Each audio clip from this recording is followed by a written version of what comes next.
Parent, regarde-moi dans les yeux. Mets tout de côté une seconde. Pose ton téléphone, arrête de scroller, oublie ton stress du travail, tes responsabilités, tes soucis financiers, même ton agenda chargé. Juste une minute. Je ne vais pas te parler comme un coach, je vais te parler comme un être humain qui comprend, comme un parent qui pleure parfois en silence quand les enfants dorment, comme quelqu'un qui sait ce que c'est de se sentir coupable, épuisé, perdu, et pourtant rempli d'amour. Tu vois, ce discours, ce n'est pas juste des mots, c'est un appel, un cri du cœur, car il y a quelque chose de sacré dans le fait d'être parent, quelque chose de beau, de brutal, de bouleversant, et pourtant, on oublie parfois l'essentiel. Alors reste avec moi, car ce que tu vas entendre pourrait transformer non seulement ta manière d'être parent, mais aussi la relation que tu as avec toi-même, avec ton couple, avec tes enfants et avec ton avenir. La vérité qu'on oublie trop souvent, tes enfants ne veulent pas un parent parfait. Ils veulent un parent présent. Ils veulent un parent qui rit avec eux, qui les regarde vraiment, qui les comprend. Pas un parent stressé, qui crie, qui court tout le temps, qui se perd dans les il faut que. Et tu sais quoi? Tu as le droit d'avoir des failles, tu as le droit de tomber, mais tu as aussi le pouvoir de te relever et de transformer chaque moment du quotidien en une opportunité de connexion, de transmission, de réparation. Prends l'exemple de Sophie, mère de 2 enfants. Elle travaillait 50 heures par semaine. Elle rentrait le soir, préparait le repas, réglait les conflits et s'écroulait sur le canapé, le téléphone à la main. Puis un jour, sa fille de 6 ans a dit « Maman, tu me regardes jamais dans les yeux. » Ce soir-là, Sophie a pleuré. Mais ce fut le début de sa transformation. Elle a décidé que, même 10 minutes, elle donnerait du temps de qualité. Juste 10 minutes d'écoute totale. Et tu sais quoi? C'est tout ce qu'il fallait. Ce qu'il faut bannir immédiatement, la culpabilité permanente. Elle t'épuise. Elle ne sert à rien si elle ne se transforme pas en action. Pose-toi cette question. Comment puis-je réparer au lieu de pourquoi j'ai encore raté? Le perfectionnisme parental.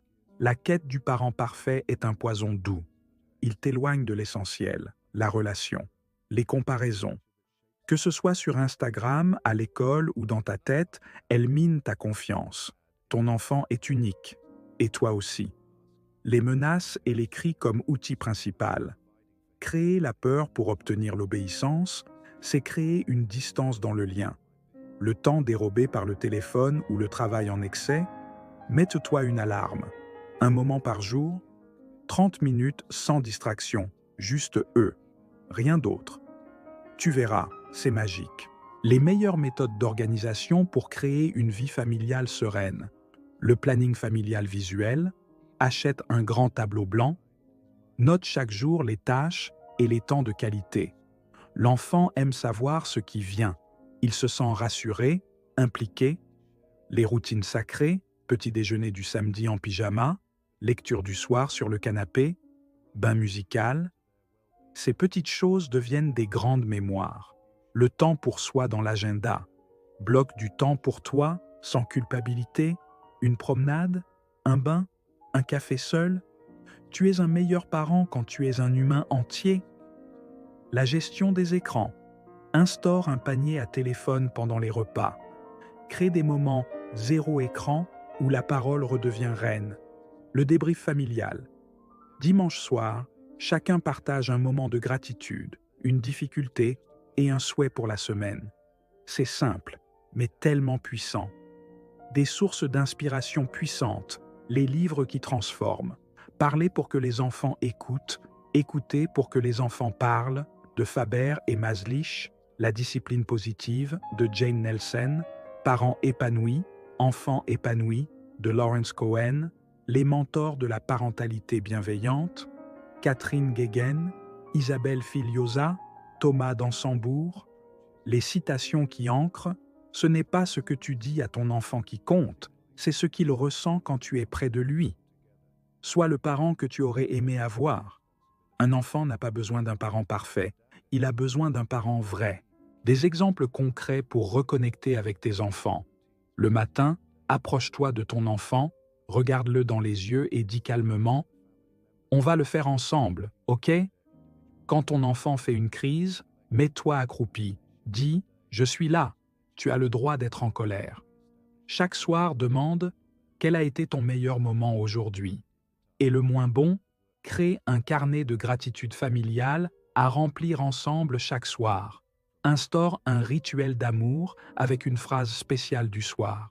Invite ton enfant à faire une activité qu'il aime vraiment, avec 100% de présence. Les blessures de ton enfance, ce poison invisible qui peut se transmettre. Tu as grandi peut-être avec des silences, des punitions injustes, des humiliations verbales, des violences physiques ou émotionnelles, des « tais-toi », des « tu n'y arriveras jamais », ou encore des regards froids quand tu avais besoin d'amour. Et aujourd'hui, sans même t'en rendre compte, certaines de ces douleurs reviennent dans ta façon de réagir à ton enfant. Tu cries comme on t'a crié, tu punis comme on t'a puni, tu te retires comme on s'est retiré de toi. Mais écoute bien ceci, tu n'es pas obligé de reproduire ce que tu as reçu. Tu peux guérir. Tu peux devenir le parent que tu aurais rêvé d'avoir. Commence par reconnaître « Oui, j'ai souffert ». Ensuite, décide « Je vais transformer cette souffrance en sagesse ». Et enfin, engage-toi. « Je vais aimer mon enfant comme je méritais d'être aimé ». La parentalité, c'est l'opportunité sacrée de briser les chaînes générationnelles. Une communication qui unit au lieu de diviser. Utilise des phrases en « je ». Je me sens dépassé, j'ai besoin d'un moment de calme, au lieu de « tu cries tout le temps ». Valide ses émotions avant de corriger « tu es déçu, c'est normal ». Mais frapper n'est pas la solution. Remplace les ordres secs par des choix cadrés. Tu veux ranger les Legos maintenant ou après le goûter? Garde en tête que chaque crise est une demande déguisée d'amour, de reconnaissance ou de sécurité. En cas de séparation ou de coparentalité difficile, ce n'est pas la séparation qui détruit l'enfant, c'est le conflit permanent. C'est l'instrumentalisation, c'est l'insécurité affective. Si tu es séparé, offre-lui au moins un pilier stable. Toi, travaille sur toi, sois cohérent. Ne critique pas l'autre devant l'enfant. Mets en place des routines sécurisantes et rappelle-lui souvent « Tu n'es pas responsable, on t'aime tous les deux ». Fais en sorte que, même dans 2 foyers, ton enfant ressente un seul amour, inconditionnel, rassurant, présent, témoignage réel et inspirant. Julien, père divorcé de 3 enfants. J'avais honte de ne pas être à la hauteur, jusqu'au jour où j'ai compris que la perfection n'existait pas. J'ai commencé à dire à mes enfants « Je ne sais pas toujours faire, mais je t'aime fort et je veux apprendre avec toi ». Depuis ce jour, mes enfants se sont ouverts.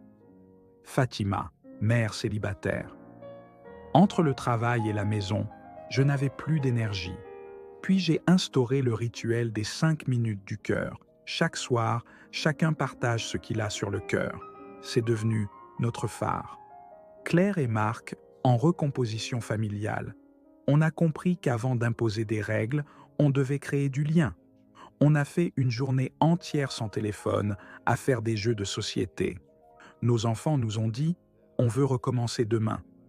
Ces histoires nous rappellent une vérité simple. Chaque petit geste compte. Un plan d'action hebdomadaire pour les parents conscients. Lundi, une intention claire pour la semaine. Cette semaine, je veux écouter plus que je ne parle. Mardi, 15 minutes de jeu libre avec l'enfant, sans écran, sans objectif. Mercredi, un temps de gratitude, chacun nomme 3 choses qu'il apprécie. Jeudi, moment de pause personnelle, lire, marcher, écrire. Vendredi, question puissante à poser à ton enfant, qu'est-ce que tu aimerais que je comprenne mieux sur toi? Samedi, activité commune choisie par l'enfant. Dimanche, débrief familial, ce qui a marché, ce qu'on peut améliorer. Ce n'est pas la quantité, mais la qualité qui transforme une vie familiale. Exercice pratique selon l'âge des enfants. Pour les 2 à 5 ans, jeu du miroir émotionnel, l'adulte imite le visage de l'enfant pour valider son émotion. Phrase clé, je vois que tu es triste. Tu peux venir dans mes bras si tu veux. Pour les 6 à 10 ans, le carnet de confiance, chaque soir, l'enfant écrit ou dessine une chose dont il est fier. Le baromètre émotionnel, chaque matin, il pointe une couleur qui décrit leur humeur. Pour les 11 à 17 ans, le pacte de communication, un carnet où chacun peut écrire librement ce qu'il n'arrive pas à dire à voix haute. Défi partagé. Cette semaine, on essaie de ne pas râler pendant 24 heures. Ces outils développent leur intelligence émotionnelle et leur ancrage intérieur. Un dernier mot du cœur, parent, tu fais de ton mieux. Et parfois, ton mieux est déjà magnifique. Tu ne seras pas toujours patient, toujours disponible, toujours calme, mais si chaque soir tu peux te dire « j'ai essayé d'aimer avec conscience », alors tu avances. Tu ne peux pas changer ton passé, mais tu peux offrir à ton enfant un futur différent. Alors aujourd'hui, fais un petit pas, car les petits pas, jour après jour, bâtissent des ponts d'amour incassables. Et souviens-toi, le plus beau cadeau que tu puisses offrir à ton enfant, ce n'est pas un jouet, ni une école prestigieuse. C'est un cœur ouvert, des bras disponibles et une âme présente. Tu es capable, tu es important et tu es profondément aimé. Merci d'avoir écouté. Maintenant, passe à l'action. Pour toi, pour eux, pour demain. Guide de gestion des émotions pour les parents. Être parent, c'est apprendre à gérer un feu intérieur. Nos émotions sont puissantes. L'amour, la peur, la fatigue, l'impuissance, la colère. Et si nous ne les gérons pas, elles nous submergent ou elles déferlent sur nos enfants. Voici un guide simple mais profondément transformateur. Étape 1. Reconnaître sans juger. Au lieu de dire « je suis un mauvais parent parce que j'ai crié », dire « j'ai crié ». C'est un signal. J'ai besoin d'aide ou de repos. Étape 2. Nommer l'émotion. Là, je me sens dépassé. Je ressens de la frustration. Le simple fait de nommer apaise le système nerveux. Étape 3. Respirer avant de réagir. Inspire 4 secondes, bloque 4 secondes, expire 6 secondes, 3 fois. Enseigne aussi cette respiration à ton enfant. Vous deviendrez des partenaires émotionnels. Étape 4. Cherchez le vrai besoin caché derrière l'émotion. La colère cache souvent un besoin de reconnaissance. La tristesse cache un besoin de lien. Étape 5. Parler avec authenticité. Je suis fatigué ce soir, mais je t'aime très fort. Donne-moi 10 minutes et après, je viens te lire une histoire. Étape 6. Se réparer. Tu as crié? Demande pardon. Ce n'est pas une faiblesse, c'est une force. Tu enseignes ainsi la responsabilité émotionnelle. Ce guide n'est pas une méthode miracle, c'est une hygiène de vie émotionnelle. Et plus tu le pratiques, plus tu offres à ton enfant une stabilité intérieure contagieuse. Conclusion. Le chemin continue. Être parent, ce n'est pas une ligne d'arrivée, c'est une traversée. Chaque jour, on recommence. Chaque jour, on tombe parfois. Mais chaque jour, on peut aussi choisir de se relever avec amour. Tu n'as pas besoin d'être un super-héros, tu as juste besoin d'être présent, de regarder ton enfant et de lui dire « Je ne sais pas tout, mais je suis là, avec toi ».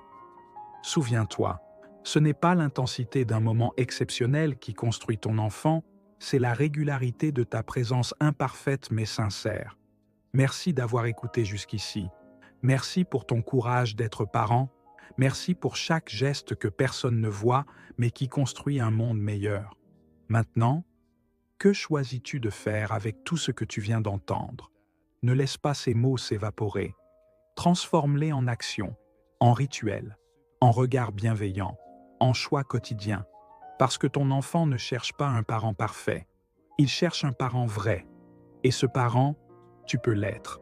Tu l'es déjà, un peu plus à chaque pas. Avec tout mon respect et mon amour, ton allié sur ce chemin de vie.